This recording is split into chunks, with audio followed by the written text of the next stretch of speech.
बिस्मिल्लाहिर्रहमानिर्रहीम। तो अभी मोस्ट अवेटेड चैप्टर, ठीक है, जो प्लेलिस्ट अभी शुरू होने जा रही है, रेनल सिस्टम। ठीक है, तो लास्ट ईयर भी रह गया था, तो इस साल भी तकरीबन एंड पे ही बन रहा है। ठीक है, बहुत सारे लोगों ने इसका कहा है कि भाई रेनल सिस्टम की बना दे, रेनल सिस्टम की बना दे। तो मैंने कहा जी बनाएंगे, और सबसे अच्छी इंशाल्लाह इसकी बनाएंगे। ठीक है, क्योंकि रेनल सिस्टम जो है मोस्ट इम्पोर्टेंट सिस्टम है। ये बाकी सिस्टम्स के साथ भी जुड़ा हुआ होता है। अब जितना हमारे बॉडी का फ्लूइड है उस सारे को हैंडल ये कर रहा होता है। अगर हम इसको एक प्लम्बर का नाम दे दें, प्लम्बर, ठीक है, जो कि पानी के पाइप्स वगैरह या सेवरेज सिस्टम को डील करता है, तो ये गलत नहीं होगा। अभी मैं आपको एक छोटी सी वीडियो दिखाता हूँ, आप गौर से देखिए। Oh no! Pressure's low, I better add more water.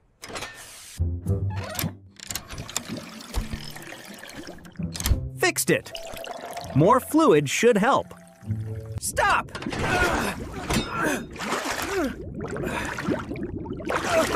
I can't handle more fluid.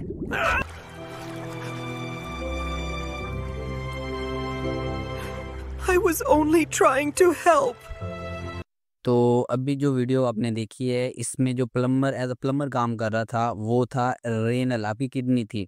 और जो घर आपको पाइप्स का नज़र आ रहा था वो आपकी बॉडी के अंदर वेसल्स हैं। और हार्ट जो था वो एज अ पंप, जैसे हमारे घर के अंदर पंप लगा होता है, वो पानी को पंप करता है, नीचे से ऊपर खींचता है और पूरे घर में पहुंचाता है। ठीक है, टैंकी में पहले, फिर वहाँ से पूरे घर में। ठीक है, तो ये प्लम्बर की आपने एक पूरी स्टोरी देखी है। वो हार्ट हालांकि पंप नहीं कर रहा होता, लेकिन उसे ये लगता है कि शायद पाइप्स में कोई ख़राबी है, वो पाइप्स को ठीक करता है। तो मीन ज़्यादा वाटर, ऐसी चेंजेस, ऐसे वाल्व लगाता है जिससे ज़्यादा वाटर रिटेन होता है। ठीक है, हालांकि वो उसे मज़ीद डैमेज की तरफ लेके जा रहा है। तो अभी हम देखते हैं कि रेनल सिस्टम की अगर डिजीज़ हमारे पास आती है, उसे क्लिनिकल मैनिफेस्टेशंस किस तरह करती है। ठीक है, रेनल डिजीज़ सबसे पहले जो चेंज आती है हमारे पास ब्लड में, चेंज आती है यूरिया, नाइट्रोजन लेवल्स और क्रिएटिनिन लेवल्स। ठीक है, ये हमारे पास ब्लड में बढ़ते हैं, इसे हम कहते हैं एजोटीमिया। सबसे पहली चेंज ये चीज़ हम बन, BUN से बन कहते हैं, और क्रिएटिनिन, इसके लेवल सबसे पहले चेक करते हैं जब भी हमें कोई ना कोई शक होता है कि इस बंदे को रेनल डिजीज़ है। ठीक है, तो ये अगर बढ़े हुए हों और सिम्टम्स ना आए, एजोटीमिया। ठीक है, और एजोटीमिया हमारे पास pre renal and post renal, यानी प्री रेनल पीछे से फ्लूइड दम आ रहा है, में हो सकता है कि हार्ट जो है उसमें कोई प्रॉब्लम हो या बंदा शॉक में हो, ताकि पीछे से, इसीलिए पीछे से जो ब्लड है कम आ रहा है। ठीक है, और GFR हमारा कम है। आगे दूसरा है पोस्ट रेनल। ठीक है, पोस्ट रेनल में GFR आपका ठीक है, किडनी भी सही वर्क कर रही है और सही फिल्टर भी हो रही है, लेकिन अब क्या हो रहा है कि आगे कोई ऑब्स्ट्रक्शन है, मे बी कोई स्टोन हो सकता है, ओल्ड एज में कोई ट्यूमर हो सकता है, बच्चों में कोई ट्यूमर हो सकता है। ठीक है, तो इस वजह से आगे हमारा यूरिन नहीं पास कर रहा, और पीछे जो है बॉडी में यूरिया, नाइट्रोजन और कितने लेवल बढ़ रहे हैं। और जब ये ब्लड में यूरिया का लेवल इतना हाई हो जाता है कि हमारी बॉडी जो है वो सिम्टम्स शो करना शुरू कर देती है। तो और इसके अलावा बॉडी के दूसरे, अब कह लेंगे पूरी बॉडी को इफेक्ट करता है। ठीक है, यूरिया का लेवल जब बढ़ता है तो ये ब्रेन में भी जाता है। ठीक है, तो हमारे पास यूरेमिक इनकेफेलोपैथी भी करवाता है। और जब हमारे सिम्टम आ जाते हैं, इतने लेवल हाई होते हैं, इसे इस कंडीशन को कहते हैं यूरेमिया। अब आपने एजोटीमिया और यूरेमिया में फ़र्क जो है वो याद रखना है। ठीक है, अब ये बाकी सिस्टम्स को, हाई लेवल ऑफ यूरिया किस तरह अफेक्ट करता है, गैस्ट्रोएंटराइटिस। ठीक है, हमारे GIT की इन्फ्लेमेशन करवा देता है, यूरेमिक गैस्ट्रोएंटराइटिस करवाते हैं। ठीक है, उसे इरिटेट करता है। अब पेरिफेरल न्यूरोपैथी करवाता है, नर्व्स को, ठीक है, डिस्टर्ब करता है।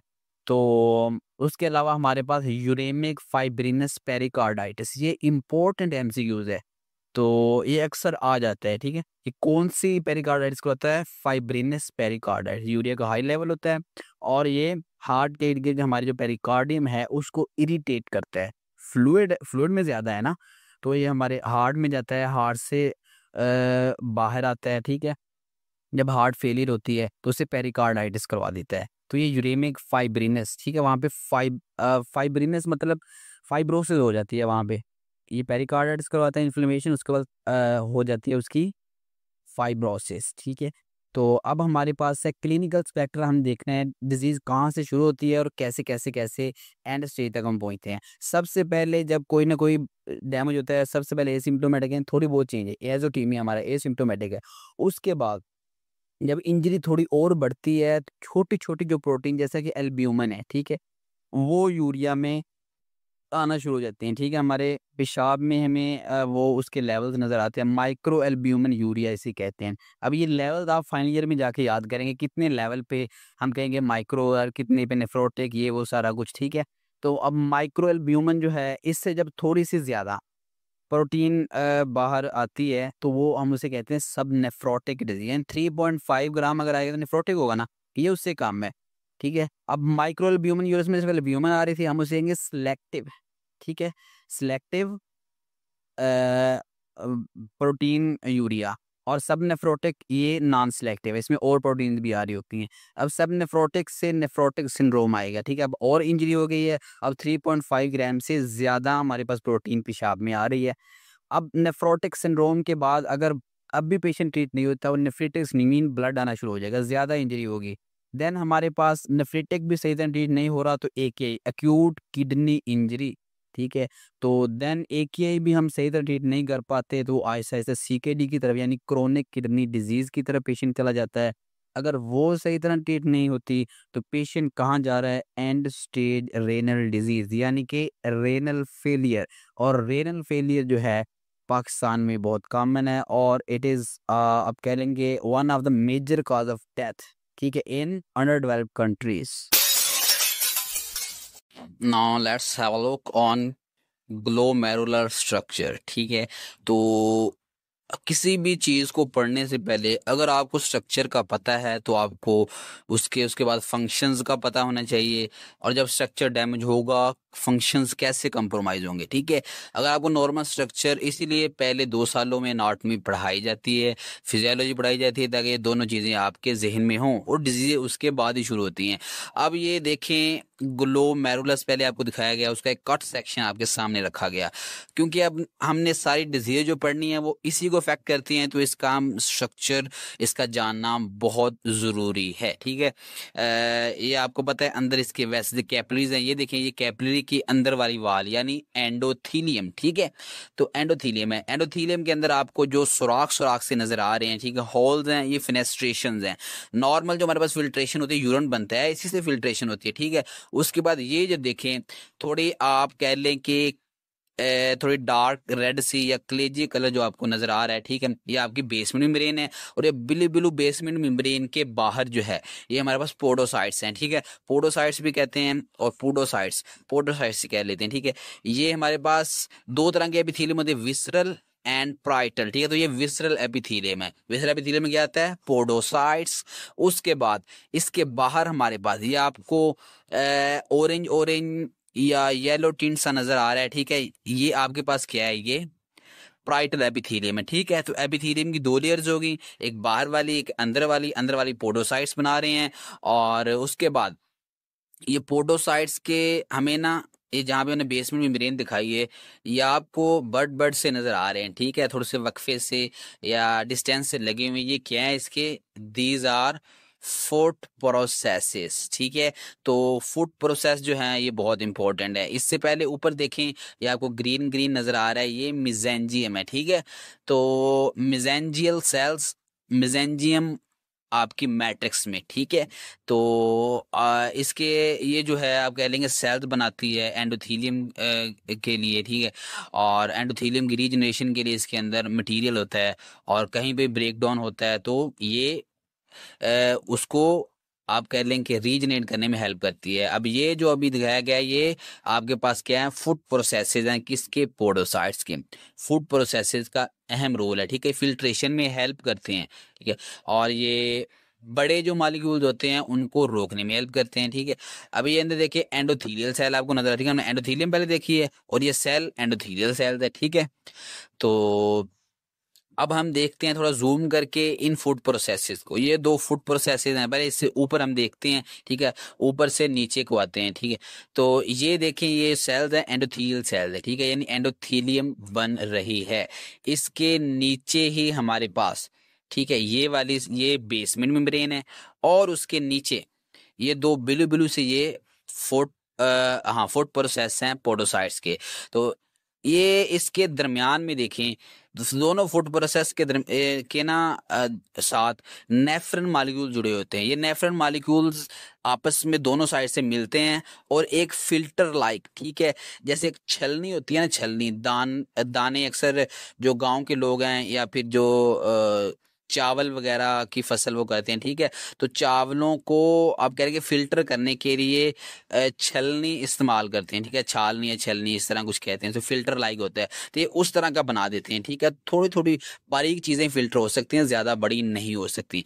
उसके बाद ये बेस मेम्ब्रेन की 3 लेयर्स होती हैं। इसको हम क्यों ज्यादा गहराई में जा रहे हैं, क्योंकि आगे इसकी जो तहस नहस डिसीजन करनी है, तो इसलिए हमें जाना जरूरी है। सबसे अंदर वाली लेमिना रारा इंटरना, दरमियान वाली लेमिना डेंसा, और सबसे बाहर वाली लेमिना रारा एक्सटर्ना, ये 3 इसकी लेयर्स हैं। ये हमने तकरीबन सारा ग्लोमेरुलर के एक यूनिट का या एक लोब का स्ट्रक्चर जो है वो देख लिया है। अभी हम हमारी जो फिल्ट्रेशन बैरियर है, ठीक है, कौन कौन सी चीज़ बनाती है, हम उसका एक व्यू देख लेते हैं। सबसे पहले ऊपर आपको एक कैबिन सा नज़र आ रहा है, उसमें सेल्स नज़र आ रहे हैं, ये आपकी कह लें कि जो कैविटी है, ठीक है, ये इसको शो कर रही है। एक कैपिलरी का ल्यूमन जो है उसको शो कर रही है, उसके अंदर सेल्स आपको नज़र आ रहे हैं। और इसके लेफ्ट साइड पे जहाँ पे देखिए आपको ऐसे लग रहा है जैसे कोई फिल्ट्रेशन बैरियर लगा हुआ है, ठीक है, जो कि सेल्स को नहीं जाने दे रहा है। उसके ऊपर इस तरह निशान भी बना हुआ है ना कि कोई चीज़ नहीं जा सकती, ठीक है, तो वो सेल्स को नहीं फिल्टर होने देती, बाकी चीज़ें फिल्टर हो जाती है। उसके बाद नीचे जीबीएम है, ठीक है, जो आपको जीबीएम लिखा हुआ नज़र आ रहा है। उससे नीचे हमारे पास क्या है, ये पोडोसाइट्स, पहलवान रूम आप कह लें, ठीक है, तो ये पोडोसाइट्स नीचे खड़े हैं, ठीक है, जो कि बड़ी बड़ी मालिक्यूल्स को कैप्चर करते हैं और ये पकड़े भी हुए उन्होंने। अब देखते हैं एंडोथीलियम क्या करती है, ब्लॉक करती है सेल्स को, लेकिन अलाउ करती है स्मॉल मालिक्यूल के अलावा बाकी सारे जो मालिक्यूल हैं उनको फिल्टर होने देती है। जीबीएम आ जाती है, ये चार्ज के लिहाज से ठीक है, मालिक्यूल जितने एक तो खुद नेगेटिवली चार्ज होती है, तो नेगेटिवली चार्ज जो चीज़ों को रिपेल करती है, जैसे एल्ब्यूमिन है नेगेटिवली चार्ज होती है, उसको रिपेल करती नहीं जाने देती। और इसके अलावा मीडियम साइज जो आपकी चीज़ें होती हैं उनको ये रोकती है, ठीक है। बाकी अगर कोई इम्यून कॉम्प्लेक्स वगैरह आता है, उसके बाद पोडोसाइट्स हमारे पास आ जाते हैं, ठीक है। तो पोडोसाइट्स में ये लार्ज मालिक्यूल जो हैं उनको रोकते हैं, ठीक है। पीछे आपके एंडोथेलियम भी टूट गए, जीबीएम भी टूट गए, बड़े सेल्स आ गए हैं, ठीक है, तो उनको कौन रोकेगा, उनको आगे हमारे पास पोडोसाइट्स भी बने हैं, वो रोक लेंगे, ठीक है। अब आईजीजी या फिर इम्यून कम्प्लेक्स हमारे पास हो सकते हैं जो कि आगे पोडोसाइट्स उन्हें रोक लेता है। देन हमारे पास साइज के लिहाज से हम ऊपर से नीचे छोटे से बड़े की तरफ आ रहे हैं। एल्ब्यूमिन साइज सबसे छोटा है, उसके बाद आईजीजी का साइज, फिर आईजीए, फिर C3, ठीक है। तो ये तीनों को हमने एक में ही लिख दिया क्योंकि सारे इम्यून सिस्टम के ही पार्ट्स हैं। देन इम्यून कम्प्लेक्स हमारे पास आते हैं, वो उससे भी बड़े कम्प्लेक्स बन जाते हैं ना एंटीबॉडीज और एंटीजन के, तो ये बड़े साइज का मालिक्यूल बन जाते हैं, ओके। उसके बाद सबसे बड़े हमारे पास क्या आते हैं, ब्लड सेल्स आते हैं। तो ये हमने पीछे इंजरी का पैटर्न भी देखा है, ठीक है, उसमें भी यही है। सबसे पहले जब इंजरी होती है माइक्रो एल्ब्यूमिन यूरिया होता है, ठीक है, थोड़ी थोड़ी एल्ब्यूमिन आना शुरू होती है, फिर आहिस्ता आहिस्ता ज्यादा इंजरी होना शुरू होती है, बड़े मालिक्यूल आना शुरू हो जाते हैं आहिस्ता। एंड पे जब हमारे पास नेफ्रिटिक सिंड्रोम आता है तब हमारे पास क्या आता है, ब्लड तब जा गया था, ठीक है। नेफ्रिटिक सिंड्रोम में ज्यादा इंजरी हो चुकी होती है, इसलिए वहां पे ब्लड सेल सबसे बड़े ब्लड सेल्स हैं, ओके। तो ये आपने एक माइंड में रखे। अगर हम डिटेल से देखते हैं कौन सी चीज कहाँ पे फिल्टर होती है, कहाँ पे रुकती है और कहाँ पे इसके डिपोजिट होते हैं और किस डिजीज में होते हैं, तो चले अब हम एक एक करके देखते हैं कि बैरियर की किस लेयर पे कौन सी चीज जो है वो डिपोजिट होती है या कौन सी चीज वो स्टॉप होती है, ठीक है। ये सबसे पहले आपको फ्यूरियस सा यहाँ पे ना एक नजर आ रहा है, ठीक है, इम्यून कम्प्लेक्स है जो कि एंडोथेलियम क्रॉस कर रही है, लेकिन नीचे जो येलो येलो बेसमेंट में मेरे वहां पे आके स्टक हो गया है, ठीक है। तो ये हमारे पास किस में, ल्यूपस में और MPGN1 में, ठीक है, ये आपको यहाँ पे सब एंडोथेलियल डिपोजिट मिलते हैं। अब सुनिए ये क्या Am I कहते हैं। too big to pass the charge gate? Yes, you are true big. आगे नेक्स्ट आप देखें तो ये हमारे पास आगे है C3 कंप्लीमेंट, ठीक है। अब C3 इसने ग्लासेस लगाई हुई हैं, खुश क्यों है, इसने एंडोथीलियम को क्रॉस कर लिया है और ये अपनी आप कह लें कि ड्रीम वर्ल्ड में आ चुका है। ठीक है, GBM लाइक जेली वर्ड, ठीक है, जैसे जेली होती है ना उस तरह की, ये देखें ना आपको नजर भी आ रहा है। तो ये इसकी ना GBM के लिए अफिनिटी होती है, तो वहां पे आके ये रुक जाता है। डेंस डिपोजिट डिजीज होती है, उसमें ये C3 कंप्लीमेंट यहाँ पे हमको मिलते हैं। Ooh, living within GBM is awesome. It feels like a jelly world. हाँ, अभी आपने सुना तो इसे भी जेली में रहना पसंद है।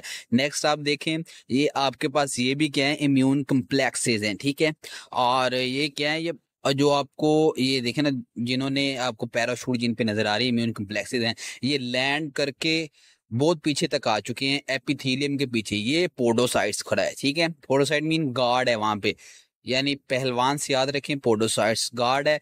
अब वो देख रहा है कि भाई हम वहां पे खड़े हैं, हमें क्रॉस करके ये कैसे यहाँ पे आ गए, पैराशूट लगाई थी क्रॉस करके आ गए हैं। वो कह रहा है कि वहां पे बेसमेंट मेम्ब्रेन भी हमने एक सिक्योरिटी वाल खड़ी की थी, उसे कैसे क्रॉस किया। ठीक है, ऐसी डिजीज है जिनमें सिक्योरिटी वाल टूटती है, यानी GBM टूटती है, उसमें ये पोडोसाइट्स के पीछे आ जाते हैं। How they reached here even without letting us know? Haha, credit goes to Hassan Ashraf, who brought us here.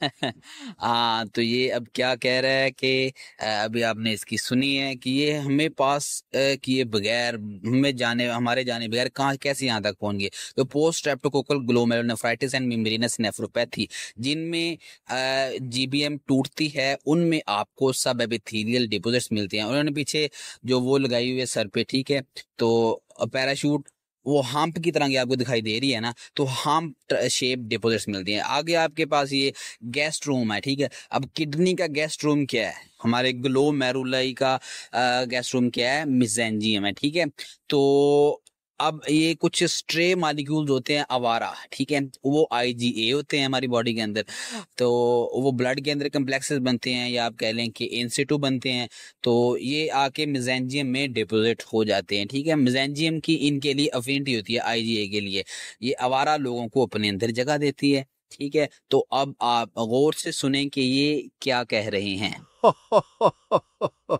We are here without even touching the security gates.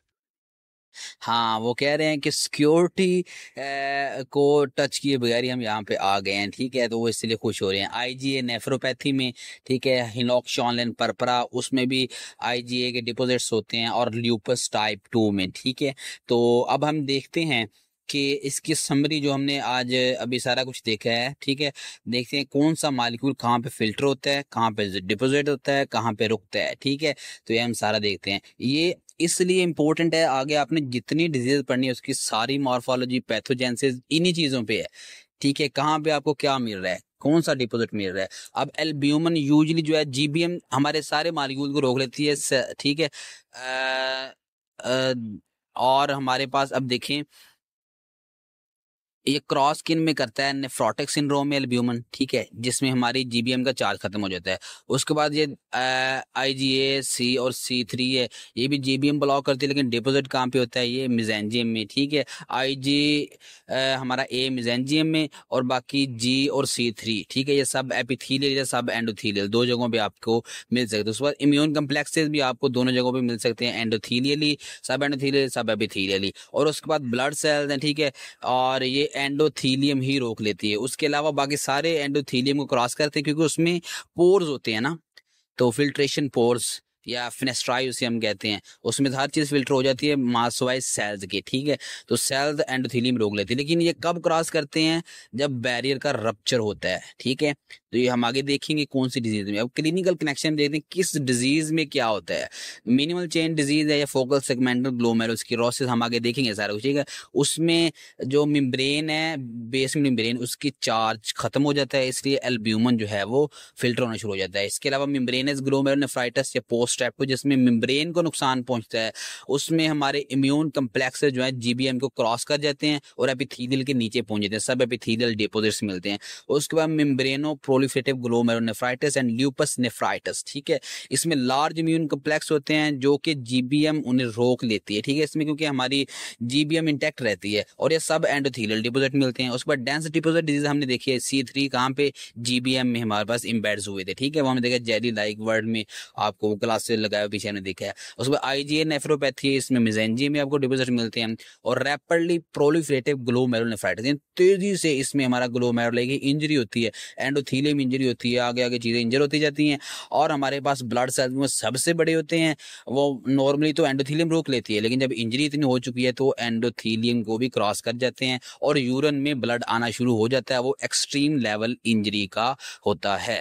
तो ये लेक्चर आपके लिए बहुत इंपॉर्टेंट है, खुद भी देखें, फ्रेंड्स को भी दिखाएं, रिकमेंड करें, ठीक है, क्योंकि ये आपके पूरे रेनल सिस्टम का बेस है। ये चीज़ समझ आ गई, आगे आप कह लें कि हलवा है आपके लिए पूरा चैप्टर, ठीक है। तो इसलिए मैंने इस पर ज़्यादा टाइम लगाया है।